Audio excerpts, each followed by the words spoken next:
วะคาโตภะคะวะตาธัมโมพระธรรมเป็นธรรมที่พระผู้มีพระภาคเจ้าตรัสไว้ดีแล้วธัมมังนัมมัสสามิข้าพระเจ้านมัสการพระธรรมสุปฏิปันโนภะคะวะโตสา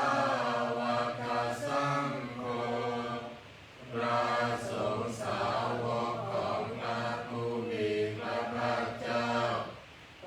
ฏิบัติดีแล้วสังฆังนามามิข้าพระเจ้านอบน้อมพระสงฆ์ขันธมยังพุทธัสสะภะคะวะโตภุปปัสสะนมัตตารังคารโรมาเสนะโมตัสสะภะคะวะโตขอนอบน้อมแด่พระผู้มีพระภาคเจ้าพระองค์นั้นอะระหะโตซึ่งเป็นผู้ไกลจากกิเลสสัมมาสัมพุทธัสสะตรัสรู้ชอบได้โดยพระองค์เองนะโมตัสสะภะคะวะโตขอนอบน้อมแด่พระผู้มีพระภาคเจ้าพระองค์นั้นอะระหะโตซึ่งเป็นผู้ไกลจากกิเลสสัมมาสัมพุทธัสสะตรัสรู้ชอบได้โดยพระองค์เองนะโมตัสสะภะคะวะโตขอนอบน้อมแด่พระผู้มีพระภาคเจ้าพระองค์นั้นอะระหะโตซึ่งเป็นผู้ไกลจากกิเลสสัมมาสัมพุทธัสสะตรัสรู้ชอบได้โดยพระองค์เอง ขันธมยังพุทธาภิดุติกโรมาเสโยโสสัทธาคาโตพระตถาคตเจ้านั้นพระองค์ใดอะระหังเป็นผู้ไกลจากกิเลสสัมมาสัมพุทโธเป็นผู้ตรัสรู้ชอบได้โดยพระองค์เองเว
โยธัมมังเทเสสิพระผู้มีพระภาคเจ้าพระองค์ใดทรงแสดงธรรมแล้วอาทิกัลยานังไพเราะในเบื้องต้นมัชฌิกัลยานังไพเราะในท่ามกลางปาติโยสานกัลยานังไพเราะในที่สุดสัทธังสัพพยัญชนะเกวะละปริปุณังปริสุทธังธรรมจริยังปตาเสสิทรงประกาศพรหมจรรย์คือแบบแห่งการปฏิบัติอันประเสริฐบริสุทธิ์บริบูรณ์สิ้นเชิงพร้อมทั้งอัตถะพร้อมทั้งพยัญชนะ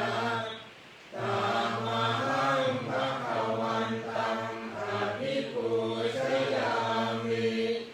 ข้าพเจ้าบูชาอย่างยิ่งเฉพาะพระผู้มีพระภาคเจ้าพระองค์นั้นตามหังภคะวันตังศิรสานามามิข้าพเจ้านอบน้อมพระผู้มีพระภาคเจ้าพระองค์นั้นด้วยเสียงกล่าว ต้นตมยังธรรมาภิทุติกะโรมาเส โยโสสวากขาโตภะคะวะตาธัมโมพระธรรมนั้นใด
ญาติวันทามิสังฆังอมวะทะเรนตังข้าพระเจ้าไหว้พระสงฆ์ผู้นั้นโดยใจเคารพเอื้อเฟื้ออิเทวะเปกันตวิปูชเนยกรรมวัตถุทยังวันทย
เป็นที่ตั้งแห่งความยึดมั่นคือสัญญาสังขารูปาทานขันธ์โธขันธ์อันเป็นที่ตั้งแห่งความยึดมั่นคือสังขารวิญญาณูปาทานขันธ์โธ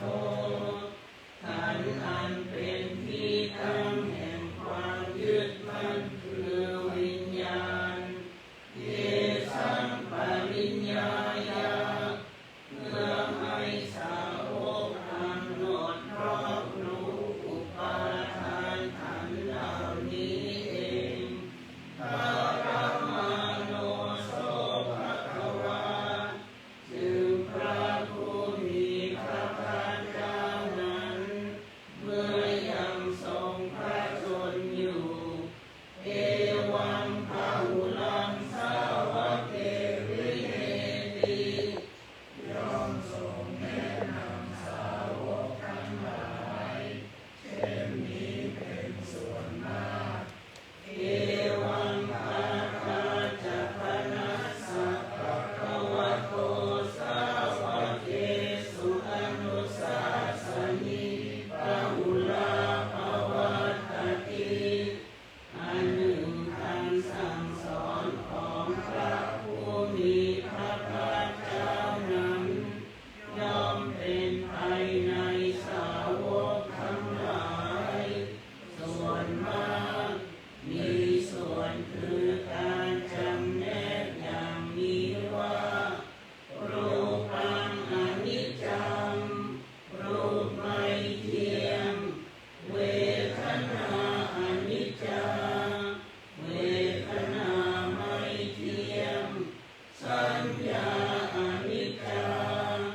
สัญญาไม่เที่ยงสังขาราอนิจจาสังขารไม่เที่ยงวิญญาณังอนิจจังวิญญาณไม่เที่ยงรูปังอนัตตารูปไม่ใช่ตัวตนเวทนาอนัตตาเวทนาไม่ใช่ตัวตน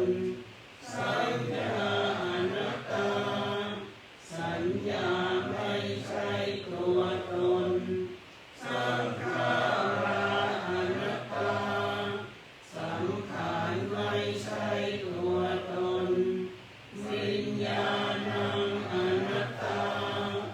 วิญญาณไม่ใช่ตัวตนสัพเพสังขาราอนิจจาสังขารทั้งหลายทั้งปวงไม่เที่ยงสัพเพธัมมาอนัตตาติธรรมทั้งหลายทั้งปวงไม่ใช่ตัวตนดังนี้ตามยังโอตินามหาพวกเราทั้งหลายเป็นผู้ถูกครอบงำแล้วชาติยาโดยความเกิด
มิงภะคะวะติธรรมจริยังจรามา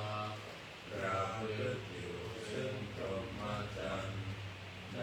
พระผู้มีพระภาคเจ้าพระองค์นั้นภิกขุนำสิกขาสัจจิวัสสะปันนาพึงพร้อมด้วยสิกขาและธรรมเป็นเครื่องเลี้ยงชีวิตของภิกษุทั้งหลายธัมโมพรหมจารียังอิมัสสะเอวะลัสสะอุปคันธัสสะอันตกิริยายะสังวัตตุขอให้พรหมจรรย์ของเราทั้งหลายนั้นย่อมเป็นไปเพื่อการทำที่สุดแห่งกองทุกข์ทั้งสิ้นนี้เถิ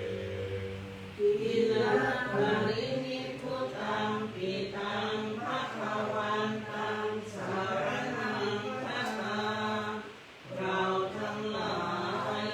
พูดถึงแล้วซึ่งพระผู้มีพระภาคเจ้าแม้ปรินิพพานนานแล้วพระองค์นั้นเป็นสารณะธรรมันจะสัมพันธ์จะถึงพระธรรมด้วยถึงพระสงฆ์ด้วยตัสสะภะคะวะโตสาสนังยะถาสติยะถาพลังมนสิกาโลมะอนุปฏิปัชฌามาจะทำในใจอยู่ปฏิบัติตามอยู่ซึ่งคำสั่งสอนของพระผู้มีพระภาคเจ้านั้นตามสติกำลังสาสาโนปฏิปติขอให้ความปฏิบัตินั้นของเราทั้งหลายอิมัสสะเกวะลัสสะทุกขคันธัสสะอันตกิริยายะสัมวัตตุจงเป็นไปเพื่อการทำที่สุดแห่งกองทุกข์ทั้งสิ้นนี้เถิด ไปหน้า36นะขันธมยังสัพพะปฏิตานกาทาโยปนามาเส บุญญาสิทานิกาตัสสะญาณัญญานิกตานิเวเตสัญจพาทิโยโหตุสัตตานันตาปมานกาสัตว์ทั้งหลายไม่มีที่สุดไม่มีประมาณ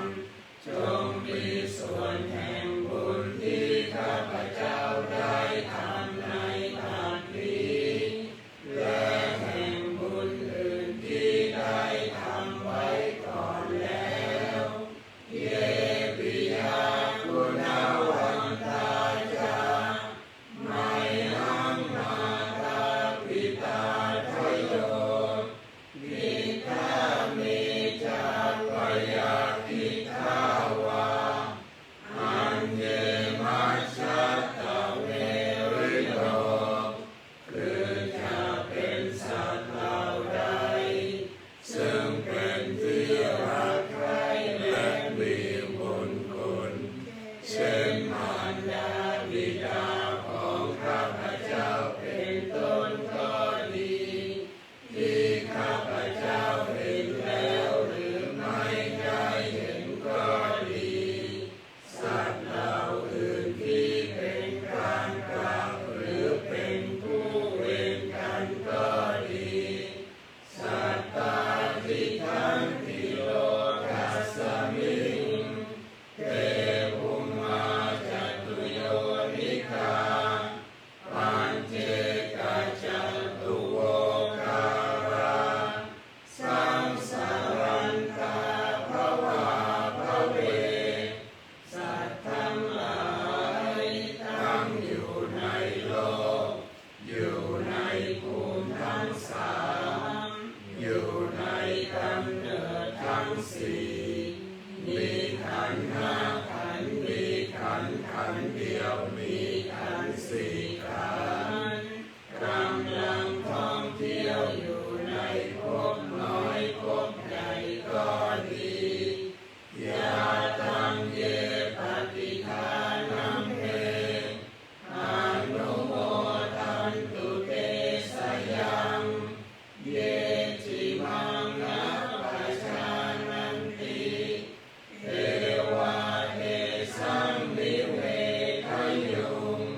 วะคา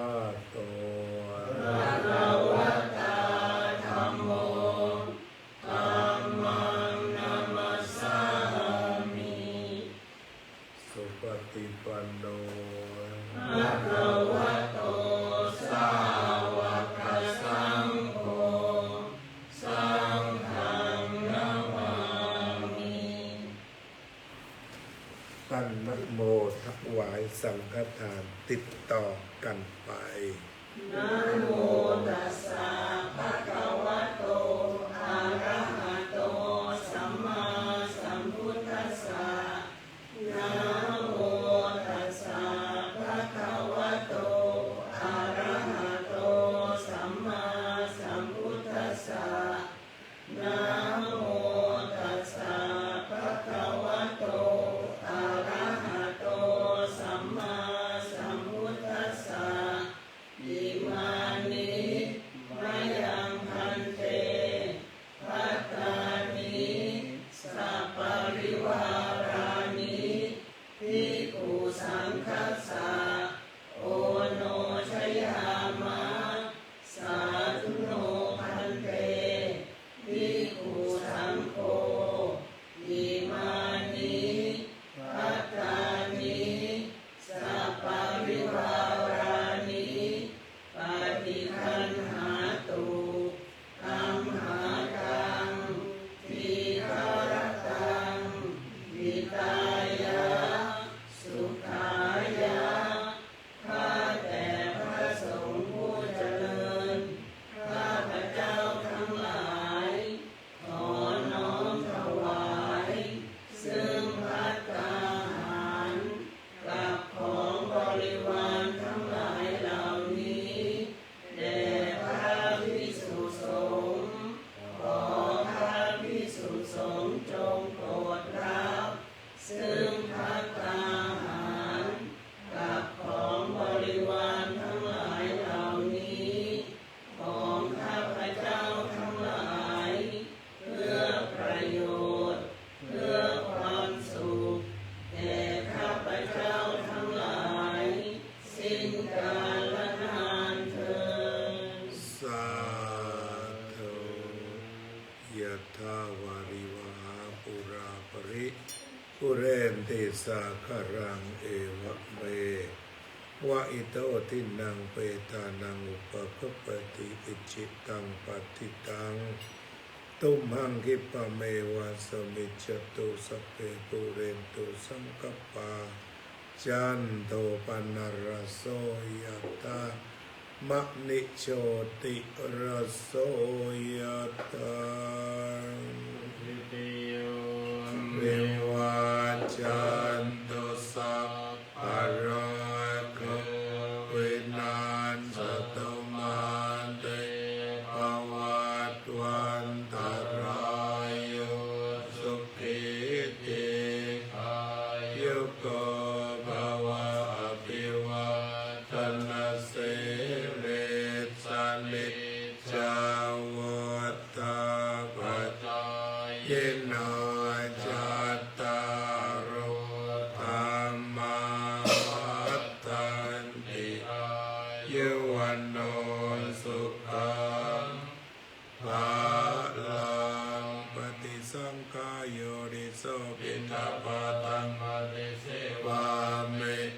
เนวะตวายะนวทายะนายะนาวิปุสนายะยาวะเดวะอิมัสสะ